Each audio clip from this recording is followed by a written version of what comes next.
Okay, hi everyone. Friday before the race, question and answer. We've got a couple questions in the chat already. First question was, do you need a state park uh, pass sticker? No, you do not. And if you were to be biking on state trails that require a state park pass, um, the the race has already covered that. The race bib that you'll have to wear during the race is your proof that you have that we as the race have paid for your passes to use trails that might require a pass without giving too much away. Okay, next question was, can extra food be left with your bikes or paddle gear? The update today mentions that paddle gear just comes with you on the bus. When you drop off for 18 and 8-hour racers, when you drop off your bikes, yes, you can leave food with your bikes. Um, I think over the years we've been warned at many a race, like if you're worried about raccoons or something like that getting into your food or other animals, like just be mindful of that. We will have a volunteer watching bikes overnight. But if you're, I guess this is for like I guess 18-hour teams or 8-hour teams, we did open up the option to you to drop off your bike Friday night if it saves you some early morning drive time on Friday. We realize it's an early check-in. You could certainly just be mindful that there could be critters out there. But yes, you can leave food with your bikes. When you leave on the bike, this is again for 8 and 18-hour racers. When you leave the bike drop on your bike, the only things you can leave there are your labeled paddles, PFDs, I guess like paddle specific gear, and nothing that is we don't want just like a bunch of extra stuff like jugs and things like that or coolers. Like you got to carry everything with you on the bike when you leave, other than your paddle gear. What's the next question now? About parking? Yeah, parking looks like it's beyond or past the actual parking area. Just want to make sure I'm reading that right.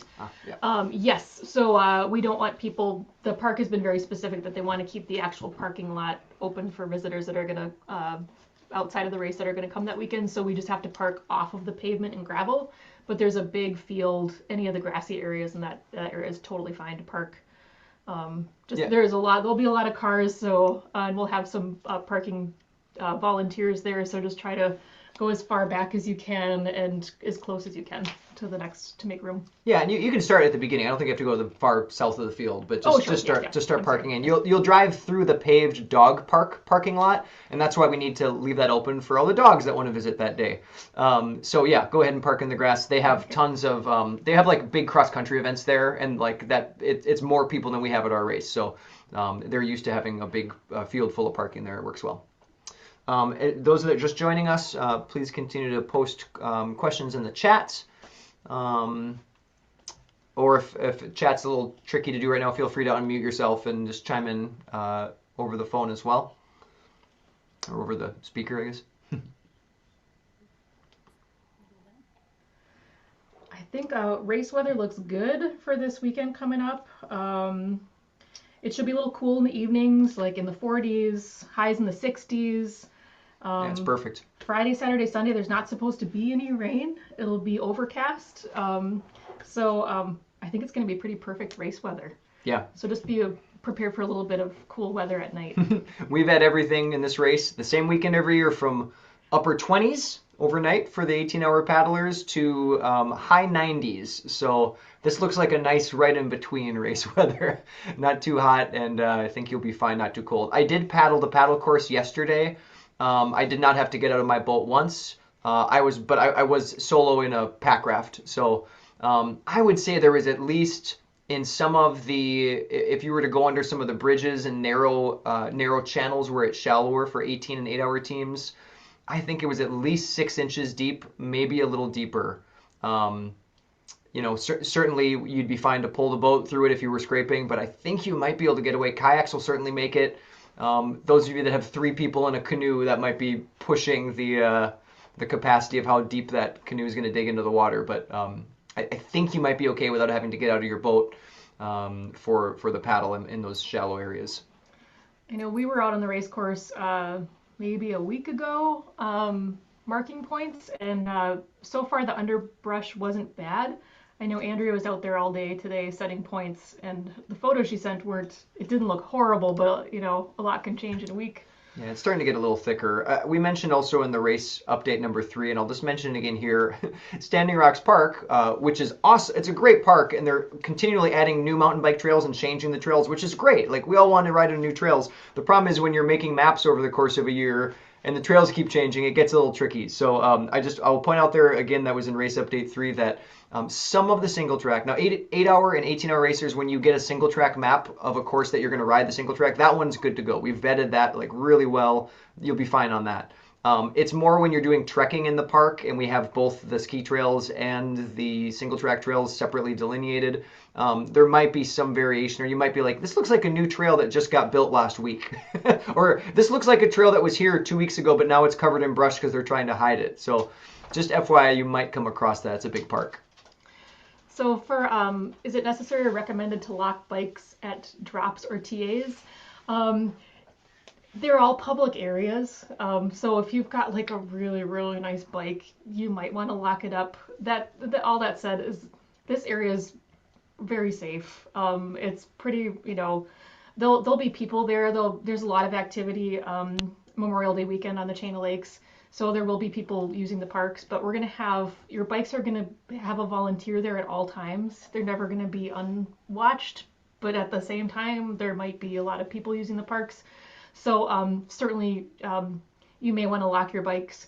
Also at headquarters, the bike drop area that we have there, the disc golf park's right there, the mountain bike trails are right there, headquarters, there's a road right there. So it's going to be tough for us to watch your bikes at all times.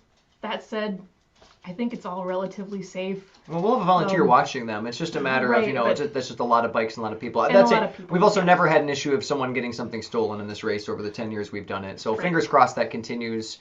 I know some racers that like to lock up their bike in any race, and I know some, I don't. We usually don't. We usually don't. I'm just like, well, yeah, but so that's at your discretion. Yeah. Yeah. Other questions? If you all want to chime in on the chat or unmute yourself.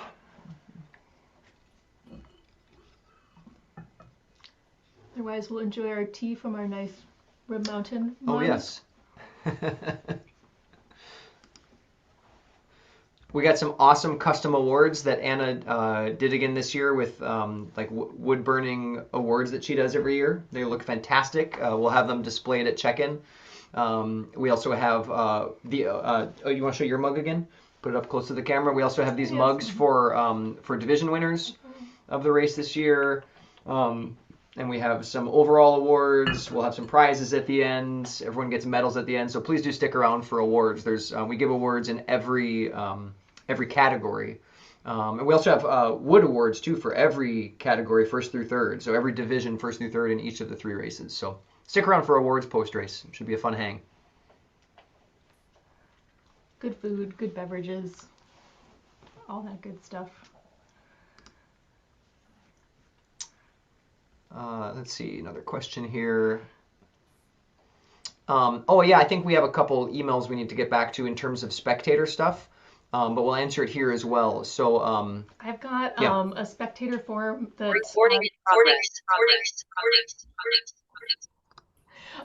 that after the race, after your race has started, if your spectators want to come and talk to me, I have a form with them with just general maps, locations, timings for all 3 races, and kind of what you're going to be doing through that. So if they want to come and try to catch you out on the course, I'll have that information for them.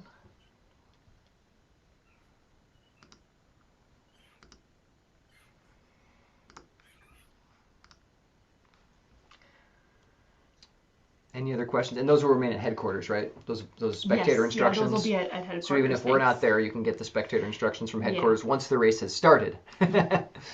No sneaking one early. Yeah, I think the course is really going to be beautiful this year. The Wapaka Chain of Lakes is just one of my favorite places, and just that whole area is just gorgeous. Yep, and the 3-hour race paddles is equally a gorgeous lake. There's been lots of wildlife I've seen on the course. Andrea saw a bunch today too. It's a really fun park. Take your time navigating for new teams. There's a lot of trails at Standing Rocks Park. It's easy to think you're on one and end up being on the other. So just be really careful. Look at the topography. Know what ski trail intersection you're at. All that kind of stuff. Yeah, take it easy and slow, and you'll be accurate. And I think you'll be more successful as a result if more checkpoints is your goal. We think all 3 courses should be clearable. Yeah. For winning teams, for top teams. Yeah, I think I looked back. I'm pretty sure that over 50% of the 3-hour teams will clear the course in the 4-hour time limit that you have before penalty starts at the 4-hour mark. So you have a full 1 to 5 o'clock with no penalty, and I bet over 50% of the 3 hours will clear it. It's going to be less percentage of that for the 8 and the 18. I'm fairly certain, but it is clearable. What's the first discipline of the 18-hour race? You will find out tomorrow night when you check in. I mean, technically, you'll get on a bus, and then, yeah, well, when you check in, you'll get the map. You'll know. Mm-hmm. You'll get all your maps and instructions when you check in with order of disciplines, everything like that. 3-hour races, we'll just tell you now, you'll have some choice of what discipline you start with. 8 and 18-hour, it'll be dictated to you. It's a more linear course. Mm-hmm. Give another minute or two for other questions if anyone wants to unmute or chime into the chat. Otherwise, hopefully, if we've done our job, our race instructions are all clear tomorrow and Saturday.